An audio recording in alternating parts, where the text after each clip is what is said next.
ng mga Aquarius. This October hanggang November. So, una sa lahat, titingnan muna natin yung mga general energy ng mga Aquarius. Take note, this is a general reading. So, sa general reading kasi, as much as possible, general ang message. At, ayun, dahil general ang message, some messages na mababanggit ko is nakaka-resonate para sa iba, and some messages na mababanggit ko is hindi masyadong makaka-resonate para sa iba. So, without further ado, let's begin. Tatanungin muna natin ang universe kung ano yung main energy ng mga Aquarius ngayong October hanggang November. Universe, ano yung mga main energy ng mga Aquarius ngayong October hanggang November. So, una sa lahat, lumabas ang 8 of Cups. Yan. So, unang lumabas, 8 of Cups. Pangalawang lumabas is the 3 of Wands. So, lumabas yung the 3 of Wands nang naka-reverse. May meaning kasi ang mga cards pag naka-reverse, lumabas yan nang naka-reverse. So, parang feeling ko kulang pa yung messages. May gusto pang lumabas. Tingnan muna natin yung mga lalabas pa bago ko i-explain yung mga ibig sabihin ng mga ito. Universe, ano yung mga present energy. Meron ding Page of Pentacles. Yan. So, Page of Pentacles. Ano pa universe sa mga present na energy ni Aquarius? Okay, may lumabas. The Empress. Si The Empress, pangatlo siya sa Major Arcana and lumabas siya as reverse. And last card natin is si Justice. So, una sa lahat, i-explain ko muna yung ibig sabihin netong 8 of Cups. Kung mapapansin ninyo, sa 8 of Cups, no? Sa 8 of Cups kasi merong moon. Pag sinasabi kasi natin 8 of Cups, ang laman ng cups is water. So, more on emotions ninyo ito mga Aquarius. Ngayong October, mid-October hanggang November, yung month nyo na November is talagang madami kayong dinadamdam. Mid-October hanggang November, madami kayong dinadamdam. Madami kayong baggage emotionally. Pwedeng stress kayo sa work, stress na kayo sa life. Feeling ninyo, kailangan ninyo magpahinga. Feeling ninyo punong-puno na kayo. Gusto nyong tumalikod muna sa mga responsibilities nyo, kahit saglit lang. Yun yung napifeel ko dito. So, sa mga Aquarius dyan, yun yung mga nararamdaman nyo. And titignan natin mamaya yung mga advices ni Universe para sa inyo. So, wag natin kakalimutan yun ang lumabas. Punong-puno na kayo sa lahat. So, yung emotions ninyo, talagang malapit na mag-burst or nag-burst na. Okay? Kasi pagod na kayo muna sa responsibilities sa buhay at kung ano-ano pa. And ito namang reverse na 3 of Wands. Feeling ninyo wala kayong feeling ninyo wala kayong malalapitan or walang stability na nagaganap sa buhay ninyo. Pwedeng stability sa pera, stability sa tao, stability sa buhay in general. Feeling ninyo nawawalan na kayo ng stability. Alam niyo yun, yung word na stability. Kumbaga parang, yung stability kasi ma-i-describe ko siya as, magaan. Alam mo yun, dahil stable ka, magaan yung pamumuhay mo. Kunwari sa pera, dahil stable ang income mo, hindi mo problema yung pera kasi stable nga yung income mo. Dito kasi nafe-feel ko, hindi stable yung ground mo. Yung ground, kumbaga, yung kung saan ka nakadepende. Kunwari, nakadepende ka sa asawa mo, nakadepende ka sa work mo, nakadepende ka sa mahal mo. Hindi siya stable ngayon. Okay? So, isa din to sa rason kung bakit punong-puno na kayo sa lahat. Na parang gusto nyo munang magliwaliw dahil nga hindi stable yung mga nangyayari sa inyo ngayon. Feeling ninyo, gusto niya na mag-give up. Parang ganun. Page of Pentacles. Dito sa Page of Pentacles, nakikita ko, na may problema din kayo pagdating sa sa pera, mid-October to November. Kasi ang Page of Pentacles, parang pinapakita lang nito kung gaano tayo ka-immature sa paghahawak natin ng pera, ng energies natin in general. Kasi ang pera at ang energies natin is parang similar. Ngayon kasi, dahil nga Page of Pentacles, eto, pag sinabi kasing yun, parang si Page of Pentacles, innocent pa siya. Hindi niya kayang i-hold or i-grab yung mga responsibilities, especially sa pagdating sa pera. Parang mahihirapan kayo ngayong, parang mahihirapan kayo na panghawakan yung energy ninyo. More on kasi pera to eh. So, sa iba, kung stable naman yung kinikita nyo, ang masasabi ko lang is may time or dadating yung time na magkakaroon kayo ng shortage pagdating sa pera. Pero kung hindi naman sa pera yung problema nyo ngayon, maybe it's your energy. Okay, yung mga gusto mong simulan, hindi mo alam kung paano mo siya sisimulan dahil hindi mo naman alam kung paano mo ikakalat yung energies mo or yung, alam mo yun, yung willpower mo. Kunwari gusto mo mag-exercise, gusto mo magbago yung lifestyle mo, hindi mo naman ginagawa. Hindi mo alam kung paano siya simulan dahil dahil immature ka pa sa part na yun. Dahil hindi ka pa well-educated sa part na yun. Okay? Lahat tayo mahirap i-accept ang changes na nangyayari sa ating buhay. Okay? Pero, more on pera talaga to. Nafe-feel ko. Magkakaroon kayo ng imbalances or ng unstable na money flow this mid-October until end of November. Plus, meron ding lumabas na major arcana, the Empress. Ito kasing si the Empress, more on siya, very intuitive na card. Pag lumalabas to sa card, ibig sabihin, you're very guided sa lahat ng actions mo. Dahil lumabas siya in reverse, ibig sabihin, nafe-feel nyo talaga wala kayong guidance this month. Nafe-feel nyo parang hindi talaga maganda ang takbo ng lahat. Pero, ang last card kasi na nagpakita is itong Justice.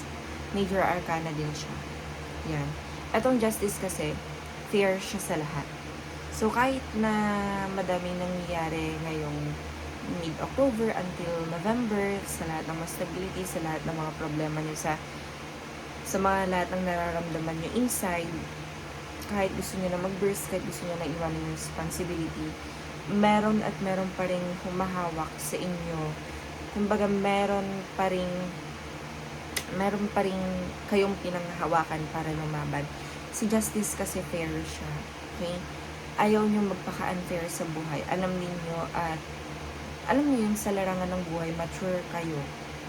Na alam niyo kapag may responsibilidad ka, responsibilidad mo si ganito, kailangan mong gastusan si ganito. Talagang inilalaban yung mga Aquarius at yun naman yung nakikita ko dito. Although pagod na kayo sa lahat, hindi nyo pa rin kinakalimutan kung ano yung kailangan ninyong tapusin at gawin. So, yun lang yung mga nakikita kong present na energy sa inyo. Yung mid-October until November, medyo, siya, alam niyo, ang bigat. Ang bigat ng energy ninyo. Parang sobrang dami yung problema, mga Aquarius. Tanungin natin si Oracle Cards kung ano yung, niya, may i-advise niya. Actually, wag mo na si Oracle Cards. Gusto ko kasi, gamitin si itong tarot card ko na to. Kasi, kapag nagbibigay siya ng message, napakaganda. So, tanungin natin to. Universe, ano yung mga pwedeng gawin ni Aquarius para ma-handle niya ng maayos yung mga nararamdaman niya ngayong mid-October until November. Okay? Ano yung mga pwede niyang gawin para makontrol niya rin yung emotions niya, ano yung pwede niyang incorporate para makontrol niya yung emotions niya, para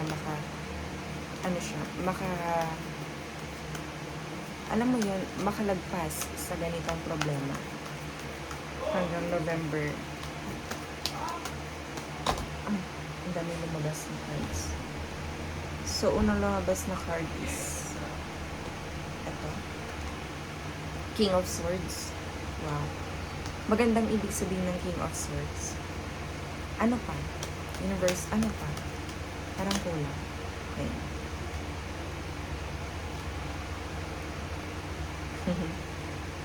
Four of Cups. King of Swords, Four of Cups. Ano pa, Universe? Ano pa yung mga kailangan niyo? Four of Cups.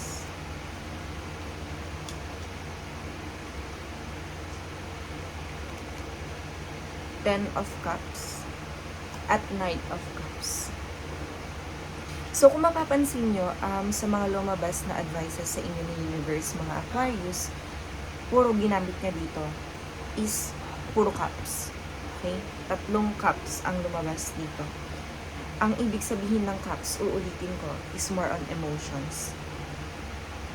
Meron tayong 4 of cups, meron tayong 10 of cups, meron din tayong Knight of Cups.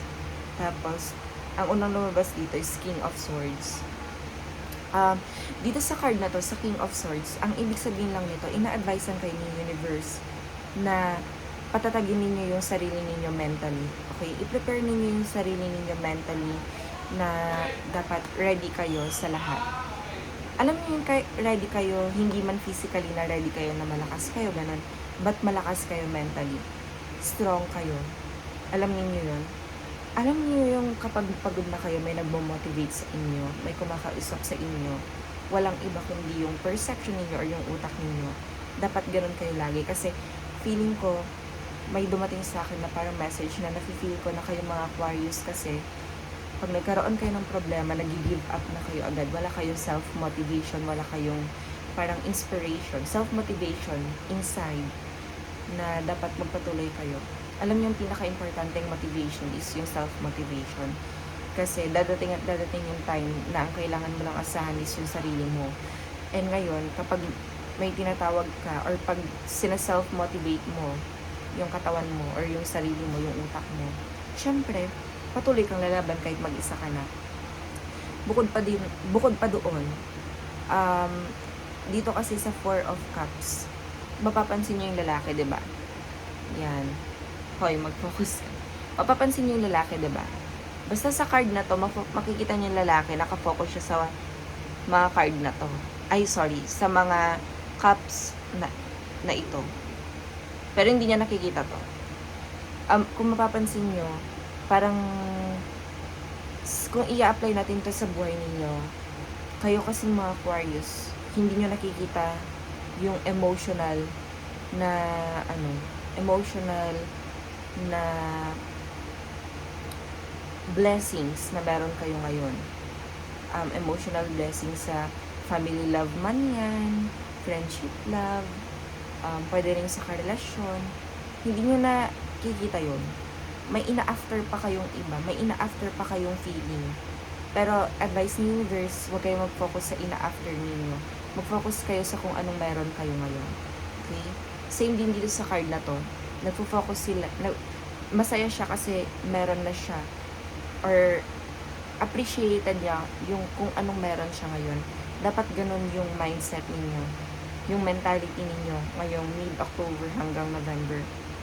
Kasi yun, yung pagiging masaya, yung pagiging grateful sa kung anong meron ka emotionally, at talaga namang maganda sa feeling dahil nga wala kang baggage na pinangahawakan na laging iniisip, ganito kulang yung ganito. Diba? Wala kang iniisip na gano'n. Kasi, actually, meron ka naman talagang pwedeng i-treasure sa buhay.